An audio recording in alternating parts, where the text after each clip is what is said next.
Now may I take an opportunity to introduce to you Professor Dr. Rajanayagam. So Professor Dr. Rajanayagam is an alumnus of our university, Madras University, and gold medalist in MA Communication, and he has more than 25 years of teaching experience, and he is at present Associate Professor of Department of Visual Communication and also function as a Dean, School of Media Studies, and he is the founder director of Loyola Institute of People Studies. And he is the author of more than 9 books and co-authored nearly 5 books and authored more than 20 articles in national and international journals. And some of the important books that I like very much are Silippu, Tamil Irrelevance Tadangal, Tamil Irrelevance Kalangal, and more than Kudumba Uravil Kanavu Thirai. So as a person of religion and media, he will be the out person to deliver this keynote address. So over to the chair.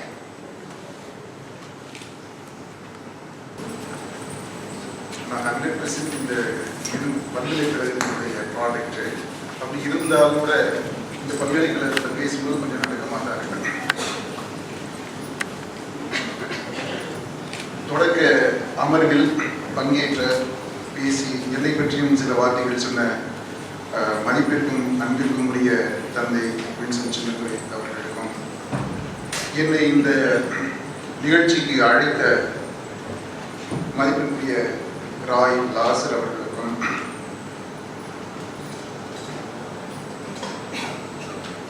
Doctor Jain, father Sahayaraj மற்றும் doctor Venugopal ஆகிய எல்லாருக்கும் என்னுடைய வணக்கம் தெரிவிச்சுக்கிறேன். தமிழில் முழுக்க இந்த ப்ரெசன்டேஷனை பண்ணணும்னு எனக்கு ஆசை இருந்தாலும் ஆங்கிலத்தில் வேறு வழி இல்லை, அதனால ஆங்கிலத்தில் இந்த ப்ரெசன்டேஷன் இருக்கும்.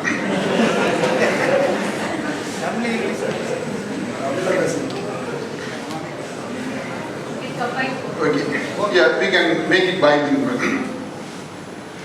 The topic I am going to share with you is this: freedom of religions vis-a-vis media today.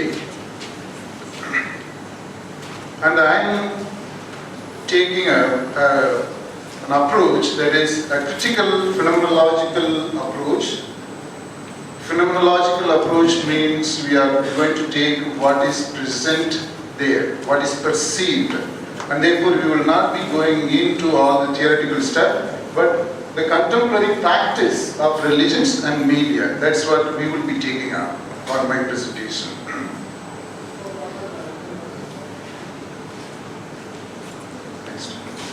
Next. The context of this study, we are all aware, and Dr. Roy shared with us initially. It is in the context of the recent conflicts between certain media outputs, media texts, and reaction to those texts from certain religious groups. That is the context. We are all aware of it. Now I would like to present 3 important field studies so that our presentation becomes more meaningful and more current. The first field study is done by Father Pragasan. That is on first field study. The children draw their favorite terrorist images, and Father Pragasan may invite you to make the presentation for maybe some 3 minutes or so. Thank you, Father Rajanayagam, for giving me this opportunity, and to the Department of Christian Studies and to all of you. I've been interested in, along with Father, to see how media affects children. So we did a field study. We went up to children of class 7, 8 and 9, between the age group of 12, 13 and 14. And we gave them a blank paper without any instructions and asked them to draw a picture of a terrorist. Whatever comes to their mind, without any discussion with the group, fellow peers, ask them to draw a picture of a terrorist. And this is what a kind of data we have. Of the children, 76% of the children drew images with Islamic figure in it, either with a bearded face or with a long dress they wear or with a cap. Some 12% wear kind of a masked dress, where they would have seen the movie of Zorro or the Robin Hood type, or the good old movies wearing a mask. Some 6% also mention Sri Lankan crisis as the terrorism. And some 6% kind of an ambiguous, some are not very good at drawing, so try to get up some figures into it. We'll go into details to see how they are. First we see as a stereotyping, the 78%, how they stereotype them with a bearded face, with a dress, and with some Islamic symbols. These are some of the pictures drawn by the children. The first one will say, I will kill all the people of the earth, is the comment written by, and under figure. And we also did that at pan-India, where are some of my friends who are in Sikkim, in a place called Namchi. They also sent pictures across, and it was the same result even from there. And this is another interesting aspect, possibly from a video game, as commented by many. Everywhere you see the terrorist activities, and the only figure you see the face of a Muslim terrorist with a cap and a beard. And this is another symbols we talked about, some Islamic symbols that has got. So it's like one of the Pakistan army men with Allah written on the top and 7886 written on the top, and the person says, the Indian army is too strong, I'm running back to Pakistan. And the other details we want to go into, how the children vividly give the manifestation of terrorism. The terrorist of a Diplo, he has a bomb in his hand, he has AK-47 pistol in him. Even in hand, he has got a liquid bomb ready to explode. And many children, when we talk to also, they talk about sleeper cells. And I'm sure the sleeper cell idea is a very new one into the mind of the children. And another interesting aspect is to see the terrorists and the victims in the drawings of the children, how they drew the face of the terrorists and how they drew the face of the victims. Most pictures, the victims are children, a small little child in the hands of a terrorist, or a family being killed, or the children shouting to them, don't shoot us. The image of the victims are children. Or the victims are the unbearded ones. The terrorist is one, this one, the particular child talked about, is a Pakistani jihadi soldier who is attacking them. And the man at the back, you could see, he's a clean shaved, no connections between them, a different figure the child is trying to create. And so this is the border fight the child is trying to mention. On the top of that is the Pakistani army, says they are trying to shoot across, the terrorists they are trying to shoot across from the Rosi. The other side of the soldiers, you see them with the beard, but not the victims. And this is another, the child had rubbed it off. Actually, he had written guest 1, guest number 2. So one terrorist and the other. And the other images, what we talked about, 78% went into Islamic. And other images, what could there have been? Another little study on that. It's a kind of a masked, could be any of the movies that I've seen, and English movies influence, or whatever movies they have seen. This is their influence. And also on Sri Lankan terrorism, and the daily India Kada World, the we never read, the military in Sri Lankan army being shot. And this is another interesting picture which we could not decipher. It is about Sri Lankan terrorism, but it's not the army. It's left to our imagination to guess who could be there. And this is a final picture I want to talk about, a particular child who drew a picture, and she came up and said, a 13-year-old girl, and she said, I have not shown the figure of the terrorist. And she said, I will only show the leg of it. The mother is killed, and the terrorists are coming to attack the child. And as we talked, we found out the child is from Norway, who has come out to Chennai, basically Sri Lanka. So what could be the sources of influences of further study? I think Paul will do, but we are also trying to do. What could be the sources where the children get this kind of information? The first would be cinema and television. Many people talked about Suruga, many people talked about Tupaki, many people talked about My Name is Khan. A lot of movies they talked about where they have seen. And also could be the number of serials, the news, whatever they watch on. And the video games they play, most of the video games would have Arabian characters as the terrorists with a beard, with a thick Arabic accent. You could see them in many games like Call of Duty and stuff. And you also have the comic strips. And they will go to the schools, the peers, the teachers, whatever the school they come in contact with. Or when they go home, the parents, the neighborhood, the siblings, their own brothers and sisters, they go home with. This we are still analyzing and we are further to see where this kind of influences would come from. Thank you so much. Thank you, Prakash. Okay, next field study is the field study. It's not exactly a study. Actually, I wanted to get a few names, interesting names, apt and easily identifiable name for a terrorist villain, for a film you wrote.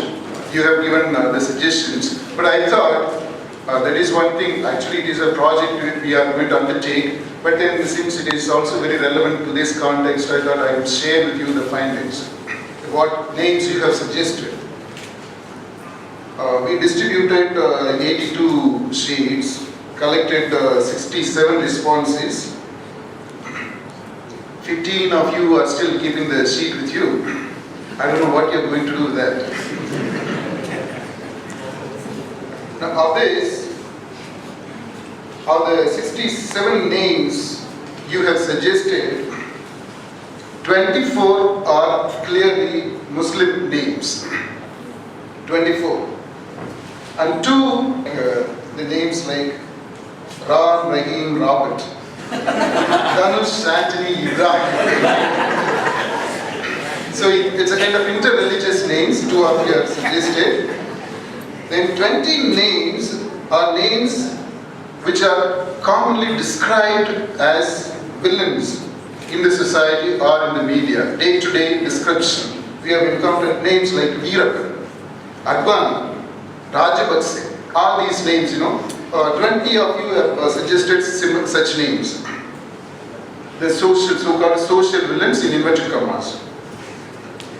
15 of you are very conscious of this exercise. Probably you doubted that something of this would happen. So you have made a conscious reversal of the roles. Made it into an irony. Names like Nallavan. The terrorist villain will be called a Nallavan. Interesting, right? I say Vidi Vidi. Like that, it's quite interesting. Even Rama. So 15 of you have suggested such names. Reversal, conscious reversal.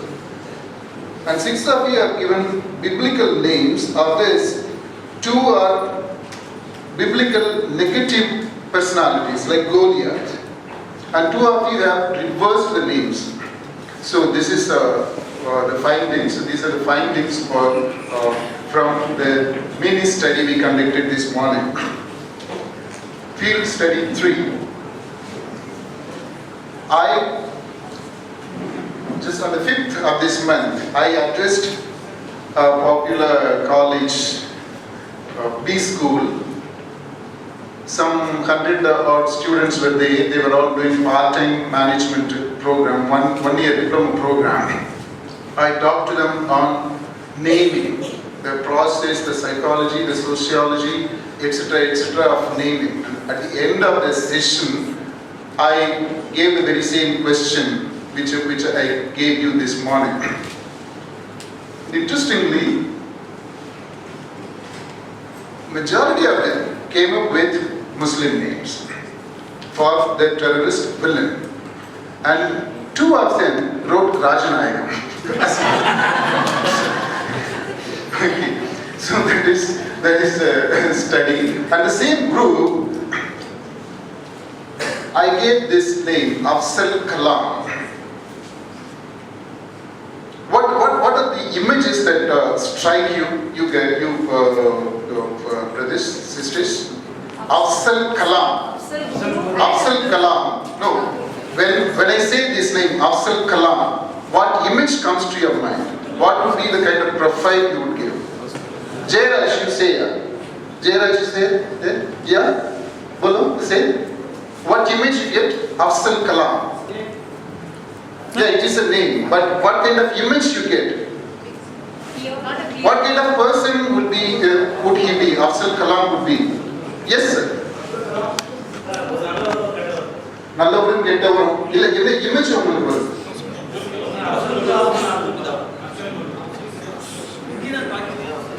India Pakistan. Okay, அது எப்படி image எப்படி நீங்க பாத்தீங்க? Both are Muslims. Okay. The personality, what kind of personality profile that comes across your mind? Dual. Yeah.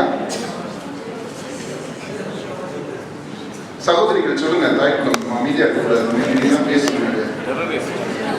Terrorist. Okay. When I asked that group, next slide. 48%, like the struggle we undergo right now, Afzal and Kalam, the combination is deadly. We are not able to imagine. We are stuck. So 45% were unable to finalize any image, and 55% connected it to terrorist or terrorism. And the names they suggested, Afzal certainly was more powerful, more overpowering than Kalam. Afzal, that image was more controlling than Kalam's image. Okay. Now, from what Prakasan presented and the mini study we conducted, it's clear that one of the main factors for this kind of situation, this kind of experience, life experience, is certainly the media system we have. And what are the defenses the media people give in their favor? They say it is the creative freedom, human rights, freedom of expression, constitutional fundamental right. They say they just mirror the society as it is. They report what happens. Then they have a social responsibility to inform, to educate, to entertain. So many are from the media department, journalism, communication department. Probably you would have learned this, the functions of media, to inform, to educate, etc., etc. So that is one of the differences they say. Then this is interesting, there are already enough checks and balances like the censor board and things like that, press councils and so on. The final thing is media are self-regulating. We don't need external agency to come and tell us how we should behave. These are the defenses. But then we also need to go into the system itself. Let us try to decode the media system. I have a few postulates on media. Since quite a few are from the media department and journalists and press people are here, you may disagree with that. I am ready to dialogue why I make such statements. Probably you would understand. Okay, first postulate. Media do not have freedom. They are not free at all. They are controlled by owners, controlled by certain ideology, and they have their own agenda, and they are always political. There is no political neutrality. At the most, they would try to be politically correct, but political neutrality, not taking sides, is not possible for any media system. I just wanted to give an example. For example, on the 19th of February, Channel 4 shocked the whole world by exposing the killings that happened, the child Balachandran, how he was murdered. I was looking for some discussion happening in the so-called national English media. Nothing. Absolutely nothing, man. Something which shocked the whole world. Yep. It was, from their point of view also, media point of view, it was such a sensational thing. The media go for sensationalism, we say. It was sensational, it was shocking, it had all the news value, yet they decided not to talk about it. Why? Because they are controlled by a certain ideology, and that ideology supersedes, decides what to be sensationalized. And therefore, guys, when something is sensationalized, don't think media chumma sensationalize pandra apilla. Media don't do it just like that. There is an underlying ideology, inherent ideology. Okay. The next, media tend to sit in judgment. They judge things. They consider themselves super legal, above legal. They are the legal. Even when the court acquits, says somebody is not guilty, the media continue to blame the person. They continue to condemn. See those 9 o'clock anchored shows. My God, the guy sits, the guy or the lady sits there, and then they talk like all, more than gods, you know. They know everything, every subject, they are experts, and they will give only 30 seconds to these people. Okay, I give you 30 seconds, now wind up. Say what you want. 30 seconds you will be able to say what you want. And the final word is always theirs. The God has the final word.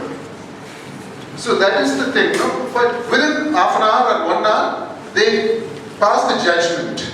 Judgment on a very, very critical issue. Very serious issue. Within an hour. Okay, so that is the kind of media. Media always sit in judgment. They don't analyze. They pass judgment. Media, they do all this because all the media are TRP, are audience driven. They fight for the audience, they clamor for the audience. TRP, you know, there's television rating points, audience ratings. Television rating, they go for the rating. A program, unless it is rated, it comes in the rating. It will not get sponsors, ads will not be there, commercials will not be there. And the program to reschedule. Such things will happen. You know, probably you would have been wondering sometimes, another program, favorite program, 7 to 7:30 program. Reschedule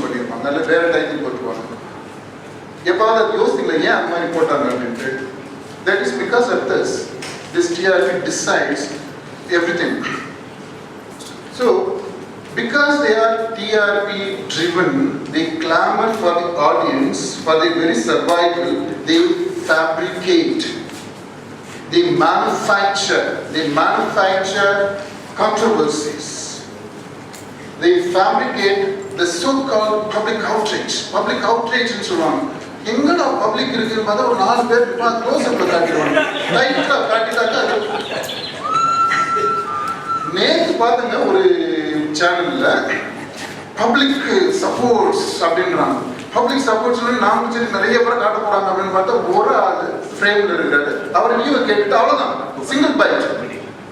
but title says the public supports, பொதுமக்கள் அமோக ஆதரவு. And probably that guy was there, their own office people, I don't know who he is. Maybe a public representative. Maybe. But that is the kind of image taken, they want to create sensationalize, fabrication. And the key word, the 4 F words, but 5 letters, froth and filth. Then frenzy and fringe. Fringe not trivia, periphery. Aestheticize violence. Then the media, because they have to survive on back-to-back news, 24 hours channels, and you know they for their very survival, they love to go for this wow factor in media experience. They need to have thrill, excitement. Otherwise, we will not watch. We will not watch a boring program. How many of you watch, let's say, Vayalam Warden? Vayalam Warden na innane theriyadhu. Neenga irukku neriya per vayalave paathirukka maateenga. Adu indha varsham pathina thanniye varama irukra vayal pram varandu poichu. So you take the talent shows and the visual publicity mega budget, Hollywood range, Hollywood range, all these, the wow factor. Okay, next. This is so much about the media. What about religion? We talk about religion. I have just two postulates on the religion. First postulate, all the religions may be God-given. Believers, how many of you believe in God here? My God, I'm shocked. So many believe in God.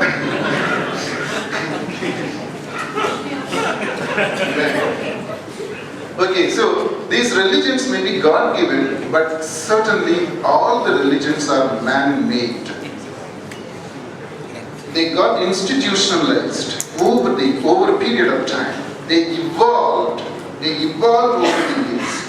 They are shaped by historical factors. That is, through human agency, human persons institutionalized these religions. And therefore, when we say human agency, automatically it implies fallibility, weakness. We are all fragile, limited people, fallible human persons. And therefore, any institution which is built through human agency is also liable to be fallible. Second, the religions, in the Christian Studies department, people, you would know all these philosophical studies and so on. You would know religion, it has certain core constituents like the scripture, dogma, it has certain ethics, certain canons and rites and rituals, etc. But then in practice, these religions, they don't bother so much about more important human values such as love, justice, equality, all those things. It's all there, okay. But they become so touchy about these rituals. And this is the case, a typical example of this recent controversy, this Roman controversy, and so what is this? It's something to do with this ritual business. Okay, these two are the major postulates, comments I wanted to make with regard to religion. Now, the media and religion, conjunction and disjunction, where they agree, where they don't agree. I have just 5 points that I can take. First one, media and religion, they have several common attributes, especially the attributes of a business establishment. Actually, if you take the way things are run, religions are like corporate businesses. Or if they are not, if they are still holding on to the traditional, conventional mode of managing, now they are changing over to corporate style of management. Next. Neither religion nor these media, they could be panacea. They are not the complete solution. Neither religion. Not even God can be the final solution, because the very word God itself is a problem. In a God in Sunnale, our Amla Pumbalya, is it he or she? Gender question. So the very concept of God itself is a problem, and therefore how can you say God can be a solution to all the problems? Religions, maximum can be a palliative. Since these three words start with P and also to do with medicine, I chose these three words. They are not panacea. Media tend to act as a placebo for religion, and in the process it exposes the ineffectuality, incapacity of the religions. And both can be only palliatives. Interestingly, the social impacts of media and religion are very similar. Catharsis, narcotizing dysfunction, indoctrination or intoxication, agenda setting, cultivation, all these media guys, you would have studied all these media effects. And whatever you have studied with regard to the impact of media on the society, on the individuals, could be equally applicable also to religion. Religion, we know the famous slogan, religion is the opium of the people. It opiates, like media. As social institutions, therefore, both are liberative and oppressive. There are certain liberative aspects are there, at the same time, oppressive elements are also there. Now, these religions certainly have a mission, missio Dei. Also, media, they have their own mission, noble mission of serving the society and so on. But then in achieving this mission, either self-assumed or the so-called God-given mission, certainly there is such a lot of competition and that leads to desperation. And this desperation causes excessive behavior. Now, why media behave like this, why religions behave like this, the source is this desperation. They are losing out their audience, religions, most of the religions are losing out their faithful, dwindling number of believers. Same way in the case of media, they have to have the audience, retain the audience, hold the audience. There is a channel war going on. Programs compete with one another. And therefore this desperation leads to excess, and this excess leads to all the other activities. Now this is the final point I want to make. Conventional religious systems are heading towards catastrophe, self-destruction. There is an implosion happening. You remember, you have seen that Twin Towers, அது எப்படி destroy ஆச்சு பாத்தீங்களா? Imploding. Something is happening to all the religions today, including Indian religions. Probably Dr. Roy may not be agreeing with me because in the intro he said all these things are not applicable to Indian situation. But I believe that this is applicable also to our Indian contexts also. They are getting self-destroyed by their own weight. And these religions, established conventional religions, are moving towards, let's say for example, Christianity, moving towards Christianity without Christ. Islam moving towards Islam without Muhammad. And Hinduism, of course, already there are so many isms over there. There is no Hinduism, one Hinduism proper in India. It had never been. So there is also an emerging virtual, cyber-real, meta-religions. And these realities we need to take into account. And in this context, I should say this future generation, children who are born today, let's say children who are born on from February 24 onwards, the whole new generation, that generation is going to experience not a crisis in meaning, but a crisis in mystery. We are slowly losing out the space for mystery. வாழ்க்கையில நமக்கு தெரியாதது, தெரிஞ்சுக்க வேண்டியது, நமக்கு புரியாதது, இன்னும் புரிஞ்சுக்க வேண்டியது அப்படின்னு எதுவுமே இல்லாம போயிட்டு. அப்படி இல்லாம போனா என்ன ஆகும்? நமக்கு எல்லாத்தையும் தெரிஞ்சிருச்சு. வாழ்க்கையில எதெல்லாம் அனுபவிக்கணுமோ அதெல்லாம் அனுபவிச்சிட்டோம். அப்படின்னா என்ன ஆகும்? எல்லாம் தெரியும், எல்லாம் தெரியுறதெல்லாம் தெரிஞ்சிருச்சு. இந்த கிட்ஸ் அப்படிலாம் பண்ணுவாங்க. இன்டர்நெட்ல போயிட்டு ஒரு 4 வெப்சைட்டை பார்த்து ஒரு 4 இடத்துல இருந்து அப்படியே டவுன்லோட் பண்ணி போட்டுட்டு நான் இந்த டாபிக்ல எல்லாத்தையும் படிச்சு முடிச்சிட்டேன். I know everything on this topic. That's what you guys do, right? So எல்லாம் தெரிஞ்சிருச்சுன்னா என்ன ஆகும்?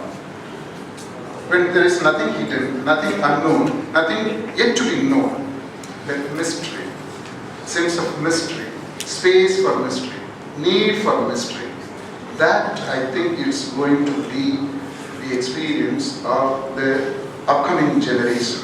And that experience could be tackled by a new form of religion. If not, these conventional religions are going away, but a new form of religion. And that is where media cannot entirely replace religion. There would be still hope for religion, but a different kind of religion. Media would still try to encroach into the space of religion, but it cannot replace religion. Thank you.